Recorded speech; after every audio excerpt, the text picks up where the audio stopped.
Well, today we'll look at Dirty House by Adjaye. It is a studio home he designed for Noble and Webster in East London in 2002.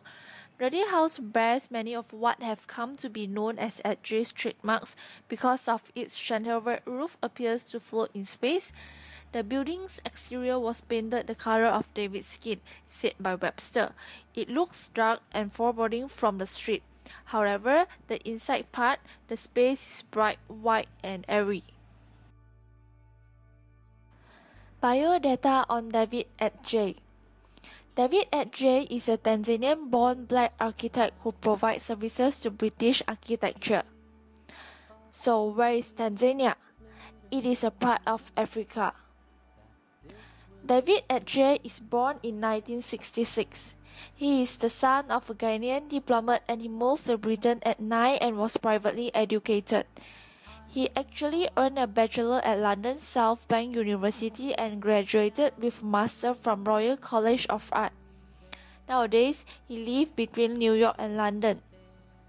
About his career, Adjaye has designed various kinds of building types which includes of the Nobel Peace Center in Oslo, home for a Nobel Peace Prize winner in Ghana, the Moscow School of Management, and many more. During 2009, he was selected to have the largest and the most prestigious project of his career, which involved of designing the 500 million Smithsonian National Museum of African American History and Culture, where it is likely to be the last major building to be erected on the National Mall in Washington.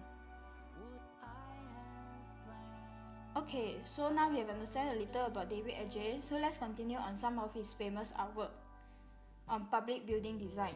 The Nobel Peace Center. The architecture and themes of peace is sometimes columns in serene places as in traditional Japanese gardens. The purpose of the center is to introduce visitors to the history of Nobel Peace Prize and host temporary installation revealing aspects of war and peace and the struggle for human rights around the world. The site for this project is a small train station. Adjaye and his firm were not permitted to make any major changes to the landmark protected structure. So they took advantage of the urban space outside the building, placing a pavilion right in the path of dignitaries walking to the Nobel Peace Center. The pavilion is a tube-like box called canopy, a rectangular sleeve of sandblasted aluminium with a curved floor and ceiling. Canopy remains open along its two longer sides. The structure is spaced with many small holes portrays the world continent. Its holes, representing major population centers, glows with red or green light depending on that site's peaceful or warring status. Each puncture also emits sound of a voice speaking in the respective city's language. Another design is the Ideal Store in Cribb Street. The public library will claim that nobody will be using them. Thus, the Libraries Association decided to make a drastic changes. Libraries are replaced with 7 ideal stores that puts a sitting area, reference and info area, surfing area, children's library, adults library, and lastly event class and reading group area. The Ideal Store is a unique environment that provides a one-stop shop for learning, entertainment, and fun. It caters for people of all ages and backgrounds by combining traditional libraries facility with opportunities of lifelong learning, with free access to computers and internet in a bright, accessible modern space. Hi guys, my name is Theo. I'm here to talk about the design of the Dirty House. And this is the hand-drawn design diagram by David Adjaye himself about the design idea of Dirty House. First of all, I will start off with the exterior of Dirty House. Dirty House was a warehouse long ago, and now it has become a very famous and unique studio with African style after the renovation by David Adjaye. With the new brightly illuminated roof with floating effect crowns the entire building. The square windows. The color of the building was bold and striking, which was refreshing to see and feel good experience. And also, it is able to increase the mystery of the building and unique compared to the building around it. Original windows was sealed up and replaced with mirrored glass at the ground floor. And for the interior of Dirty House,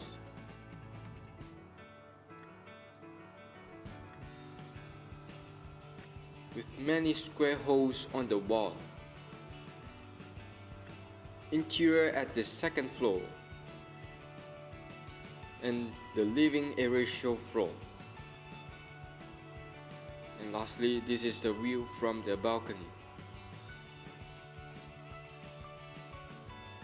Looking at the exterior building structure of the Dirty House, merely outlining the front door can be seen. It is designed to be in harmony between the wall and the door, with matching grayness and roughness.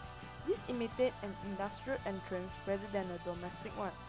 On the higher level, 3 windows stand in a line, revealing deep window openings. Viewing from the Whitby Street or the south elevation, there seems to be a wider service door leading towards the garage of the house, along with another 3 windows besides it. In the west elevation, a cuboid beside it acting as an addition to the building, as is the exterior of the building's backyard. Graffiti wall and gate suggest that vacant space lies behind it. Because it was a demolished building, there will be some work done on it to meet the requirement of the artist's client needs. Thus, the first floor and the internal column was removed, creating a double-story space for the studio.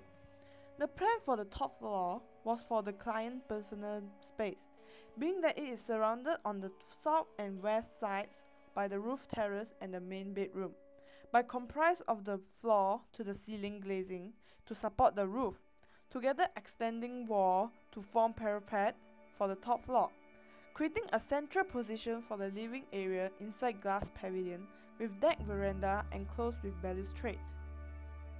The double-height lobby area painted in white form a contrast to the dull exterior, creating a barrier between the street and the studio, which is reached via an office. The office is a much smaller scale of the main studio as it is to carry out lighter projects. Massive scale studio is mainly used to create large sculptural works, occasionally being referred as the clean and dirty studio, with the garden being right outside it. Taking the stairs up from the lobby brings you to the first floor.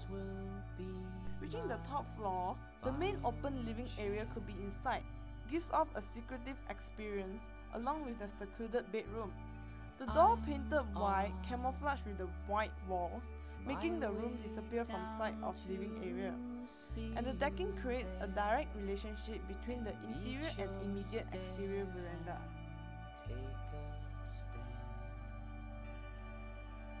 There are various materials used in this building.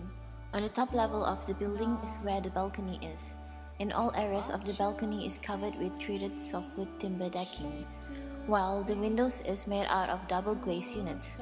On the exterior of the building, it is painted with anti-vandal paint so no intruders could climb up the building. While in the interior of the building, the windows are also made up of double glazed units with structural galvanized mullions.